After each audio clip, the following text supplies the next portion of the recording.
बिस्मिल्लाहिर्रहमानिर्रहीम रब्बि इश्रह ली सदरी व यस्सिर ली अमरी वहलुल उक़दतम मिन लिसानी यफ़क़हू क़ौली rabbi ज़िदनी इल्मा rabbi ज़िदनी इल्मा rabbi ज़िदनी इल्मा।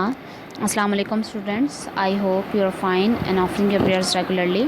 I am Nurul Huda here to give you the lecture of biology. It's 12th of August and Wednesday today. Today we are going to study some topics from unit number 16, man and his environment. In today's lecture, we will study about biogeochemical cycles such as carbon and nitrogen cycles and different relationships or interactions in species in organisms. Students, in today's lecture, we will study about biogeochemical cycles. First of all, we would come to know that what is biogeochemical cycle. In this topic, we would study at least two cycles. First is carbon cycle and second is the nitrogen cycle. You know that this environment is our environment is basically the source of material for living organisms. This material comes the material needed for the survival of living organism comes from the environment, but when it comes from the environment to living organism, it gets decreases in the environment, but we have to to retain the quantity of that nutrients or material in the environment. So biogeochemical cycles play an important role in maintaining the quantity of material or organic nutrients in environment. Basically, biogeochemical cycles are the cyclic pathway in which the material moves from environment to organism and then from organism to back to the environment. इस cycle में क्या होता है कि material या nutrients जो हैं वो इन्वायरमेंट से ऑर्गेनिज्म और फिर ऑर्गेनिज्म से वापस इन्वायरमेंट के पास चले जाते हैं. इस तरह की मूवमेंट जो है एलिमेंट्स यानी ऑर्गेनिक कंपाउंड की इसेंशियल है, ठीक है, लाइफ की मेंटेनेंस के लिए, और इसको हम न्यूट्रिएंट साइकिल भी कहते हैं. बायोकेमिकल साइकिल को न्यूट्रिएंट साइकिल भी कहते हैं क्योंकि बेसिकली इसमें न्यूट्रिएंट्स ही जो है मूव कर रहे होते हैं from environment to organism and from organism to back to the environment. First of all we will study the carbon cycle. Carbon atom जो है वो बायो मॉलिक्यूल्स का बिल्डिंग ब्लॉक है, ठीक है.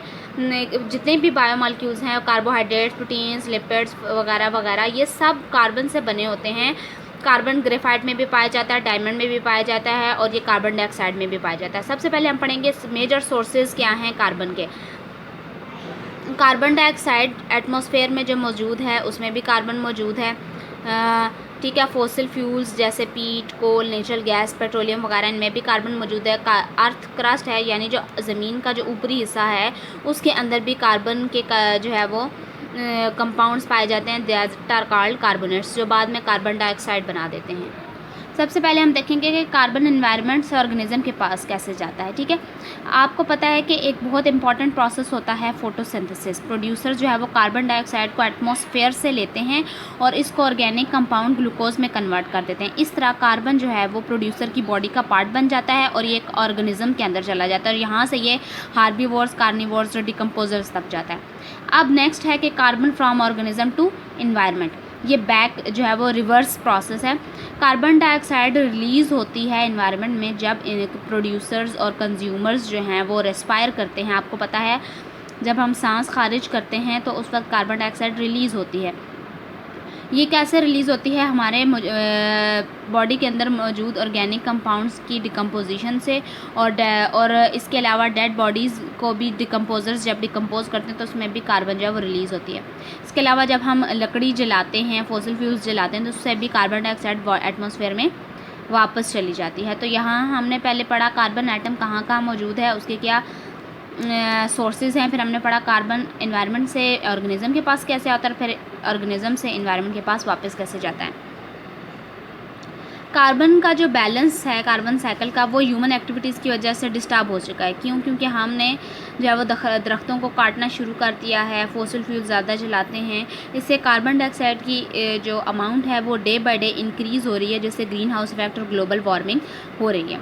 Next we have nitrogen cycle. Nitrogen जो है most important component है बायोमॉलिक्यूल का, जैसे कि प्रोटीन्स और न्यूक्लिक एसिड्स, ठीक है. न्यूक्लिक एसिड्स कौन होते हैं? डीएनए और आरएनए. इनको हम कलेक्टिवली न्यूक्लिक एसिड्स कहते हैं क्योंकि ये न्यूक्लियस में मौजूद होते हैं. प्रोटीन और न्यूक्लिक एसिड का मोस्ट बेसिक कंपाउंड है नाइट्रोजन. एटमॉस्फेयर में बहुत सारी नाइट्रोजन मौजूद है लेकिन वो फ्री और गैशियस फॉर्म में है, वो डायरेक्ट हम यूज़ नहीं कर सकते. इसके लिए पहले उसको नाइट्रेट्स में कन्वर्ट किया जाता है, फिर उसको यूज़ किया जाता है. अब हम ये पढ़ेंगे कि के जो है नाइट्रोजन को नाइट्रेट्स में कैसे कन्वर्ट किया जाता है, इसके डिफरेंट वेज़ हैं। ठीक है, सबसे पहले नाइट्रोजन फिक्सेशन होती है। नाइट्रोजन फिक्सेशन के दौरान क्या होता है कि नाइट्रोजन का नाइट्रेट्स में कन्वर्ट होना नाइट्रोजन फिक्सेशन कहलाता है। इसमें जो है वो 3 वेज़ हैं। पहला है एटमॉस्फेरिक नाइट्रोजन फिक्सेशन, सेकंड है बायोलॉजिकल नाइट्रोजन फिक्सेशन, थर्ड है इंडस्ट्रियल नाइट्रोजन फिक्सेशन। जब बिजली गरजती है ना, तो जो नाइट्रोजन है वो ऑक्सीजन के साथ रिएक्ट कर जाता है और नाइट्रोजन के ऑक्साइड्स बन जाते हैं। ये ऑक्साइड वाटर में डिज़ोल्व होकर नाइट्रस एसिड और नाइट्रिक एसिड बनाते हैं, जो एसिड रेन की फॉर्म में जो है वापस आते हैं और दूसरे सॉल्ट्स के साथ रिएक्ट करके नाइट्रेट्स बनाते हैं। इसे हम एटमॉस्फेरिक नाइट्रोजन फिक्सेशन कहते हैं। कुछ बैक्टीरिया में भी एबिलिटी होती है कि गैशियस नाइट्रोजन जो हवा में मौजूद है उसको यूज़ करके बायोलॉजिकली जो है वो नाइट्रोजन को फिक्स करवाएं। ठीक है, तो इस तरह जब हम लिविंग ऑर्गेनिजम्स को यूज़ करते हुए नाइट्रोजन को फिक्स करवाते हैं, that means we convert nitrogen into nitrate, that is known as biological nitrogen fixation. In spite of these two processes, nitrogen fixation is also done in industries. In industries, hydrogen is combined with atmospheric nitrogen under very high pressure and temperature, and then it is the end result we get ammonia. Then this ammonia is further converted into nitrate. Next step we have ammonification and nitrification. Ammonification क्या होता है?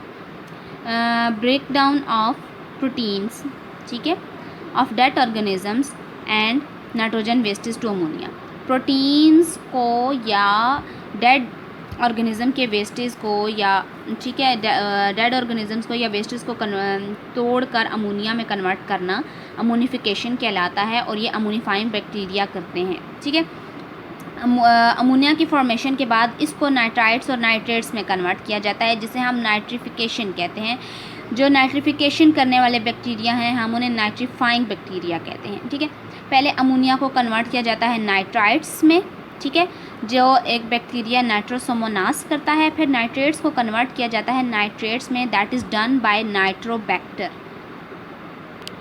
Next is assimilation. Assimilation is basically the uses of that nitrates that we have been converted from nitrogen present in our environment to nitrates. Okay, अब होता क्या है कि इसको अब ये नाइट्रेट्स जो हैं वो खाद के तौर पर ज़मीन में डाल दिए जाते हैं, जिनको प्लांट्स अब्जॉर्ब करते हैं और यूज़ करते हैं in order to make proteins.